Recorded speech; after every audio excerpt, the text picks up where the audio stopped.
último ano, tudo bem? Então, pessoal, eu tinha pedido aí para fazer na última aula o questionário, né, da página 149, tá? Que é essa página que eu estou mostrando aqui para vocês.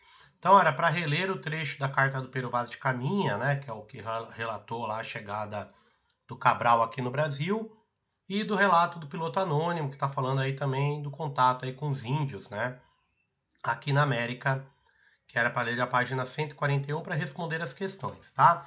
Então, o que vocês vão fazer? Vão pegar o caderninho, vão, né, corrigir aí e tal, se achar que tem que dar pause para copiar a resposta e tal, aí fica à vontade. Tá certo, põe certinho ali do lado, tá errado, corrija, tá? Então, ó, podemos considerar que os dois textos descrevem o encontro de portugueses e indígenas exatamente como aconteceu? Não, né, pessoal? Então, ó, não, tá? Por quê? Primeiro, que é uma visão do europeu como foi o encontro com o índio. Então, a gente não tem nenhuma carta do contrário, né? O índio contando como foi o encontro aí com o português, tal, nessa época que a gente chama do descobrimento, tá? Então, é uma visão que a gente chama de eurocentrista. É uma visão do europeu sobre o índio, né? Para ser um pouco mais verídica, a gente teria que ter os dois lados, comparar, ver o que cada um achava e coisa e tal. Então é a visão do europeu e não do índio, tá? Infelizmente do índio nós não temos, né? Em sua opinião, é possível dizer que Pero Vaz de Caminha fez o julgamento dos indígenas expressando alguma ideia de superioridade dos europeus? Por quê, né? Então, pessoal, embora ele gostou ali dos índios, tal, na carta do Pero Vaz de Caminha, dá para ver o tempo inteiro na carta que ele se sente superior. Então ele fala lá, por exemplo, que eles andam nus, não tem roupa, são selvagens, né? Não tem religião. Então, todo momento, o Pero Vaz de Caminha deixa claro que eles, cristãos, são superiores, lógico, na cabeça dele, né? Em relação ao índio, tá? Então, pelo vestimento, pela língua, pela própria religião. C. A C, galera, tá falando da primeira missa rezada no Brasil. Então, quando o Cabral descobriu o Brasil, eles ficaram uma semana aqui no Brasil, tá? E uma missa foi rezada em Coroa Vermelha, um lugar lá em Porto Seguro, né? Até hoje tem uma cruz ali que marca onde teria sido realizada aí a primeira missa aqui no nosso país, tá? Ó. Então, a celebração da primeira missa no Brasil, episódio descrito no relato do piloto anônimo e confirmada na carta de Pero Vaz de Caminha, é quase certo, portanto, que a cerimônia tenha acontecido de verdade. Qual seria o significado simbólico de os portugueses levantarem um altar com uma cruz cristã e rezar uma missa na terra encontrada? Então, pessoal, a gente está na época da Reforma Protestante. O que os católicos estavam querendo fazer, né? Levar o catolicismo para o resto do mundo. Então isso tem um duplo sentido, tá?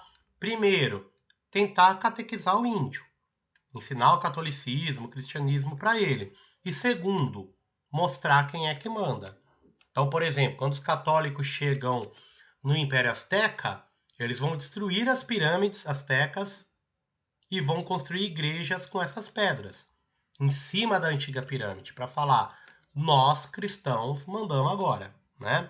Então, o povo, quando domina o outro, coloca seus símbolos, sua bandeira, tal, no território inimigo, né? E foi isso que aconteceu aqui na América, tá? Você sente alguma diferença no tom, na maneira como os dois cronistas aí descreveram os primeiros contatos com o índio? Isso aqui é uma resposta pessoal, tá, pessoal? Na minha, eu acredito que não, né? Então, com essa ideia de um lugar bonito, que o índio é um selvagem, meio ignorante, meio inocente, igual uma criança, né? Então, essa visão deles aí do índio, né? Na minha opinião, isso aí é pessoal, mas era muito parecida, tá? O texto a seguir foi escrito pelo missionário calvinista Jean de Lery, entre 1557 e 1558.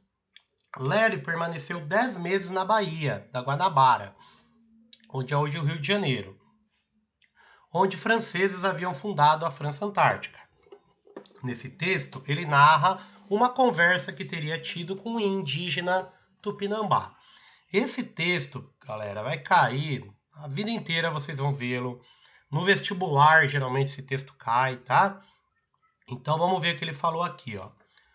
Uma vez, um índio me perguntou: por que vindes, vós outros, Mair, que é como ele chamava os franceses, e Perot, que é como ele chamava os portugueses, buscar lenha de tão longe para vos aquecer? Não tendes madeira na vossa terra? Respondi que tínhamos muita, mas não daquela qualidade, e que não a queimávamos, como ele supunha, mas dela extraíamos tinta vermelha para tingir, tal qual faziam ele com seus cordões de algodão e suas penas. Retrucou o velho imediatamente: e porventura precisais de muito? Sim, respondi-lhe, pois no nosso país existem negociantes, e um só deles compra todo o pau-brasil com que muitos navios foram carregados.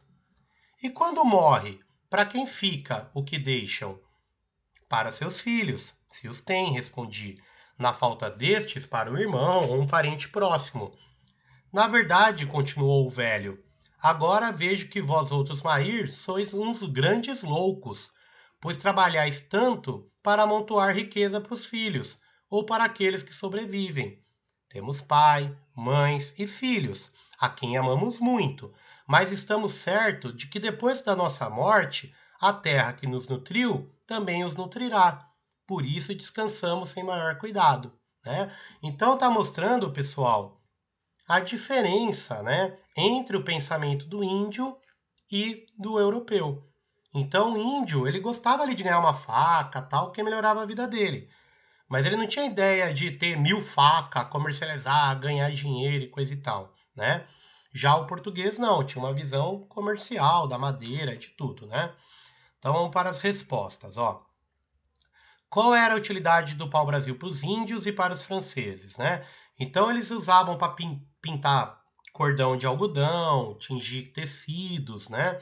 E também para fazer flecha, arco e flecha, canoa e coisa e tal, né? E para os franceses? Era o comércio, né? Para fabricação de tinta, que valia muita grana. Então, é para isso que servia o pau-brasil aos franceses e portugueses, né? B. Por que o indígena chamou os franceses de grandes loucos? Porque ele não entendia, porque eles atravessavam o oceano para levar a árvore embora. E não entendia por que eles queriam acumular tanta riqueza para morrer e deixar para os filhos, né? Na aldeia indígena não tem essa ideia. Precisa ficar rico, milionário, precisa viver. Tanto que quando o índio morre, quase tudo que ele tem, arco e flecha, tal, é enterrado com ele, né? Então eles ensinam o filho a se virar, conseguir caçar, fazer comida, coisa e tal, né? Mas não vai acumular um monte de riqueza para deixar para o filho. Isso não existia entre os índios, assim como o dinheiro, né? Ele não ia pegar dinheiro que não servia para nada para ele, né? Por esse relato, é possível dizer que a relação do ser humano com o trabalho é a mesma para indígena e europeu? Por quê? Né? Então, não. O índio trabalhava para sobreviver, para ter sua vida, sem muito luxo, coisa e tal. E o português trabalhava para enriquecer, ter cada vez mais, muito mais do que podia gastar, aliás, né? D. Explique como a relação entre indígenas tupinambá e franceses incomodou os colonizadores portugueses. Então, pessoal, o Brasil, no começo, né, os portugueses se uniram com os tupis. E os tupinambás se uniram com os franceses, né? Então essa aliança do tupinambá com o francês incomodou muito Portugal, que tinha medo aí dos franceses conseguirem tomar o Brasil deles, né? Vai ter guerra aqui entre tupinambá e tupi, português e franceses, né? Mas quem vai ganhar essas guerras, como a gente sabe, porque a gente fala português hoje e não francês, foram os portugueses e os tupis, tá? A 3, galera, era para pegar um mapa, né, das capitanias hereditárias, tá na página 147, e comparar com o Brasil atual, né? Então, o que tem de semelhante? Por exemplo, o nome de muito lugar que a gente conhece. Maranhão, Ceará, Pernambuco, a Baía de Todos os Santos, né? São Vicente, que é hoje São Paulo, e por aí vai. Então, boa parte das capitanias evoluíram e viraram os estados que a gente conhece outra, né? E o que mudou? O formato, né? Era tudo linha reta, hoje não. Essas terras só iam até metade do Brasil, que era o Tratado de Tordesilhas, né?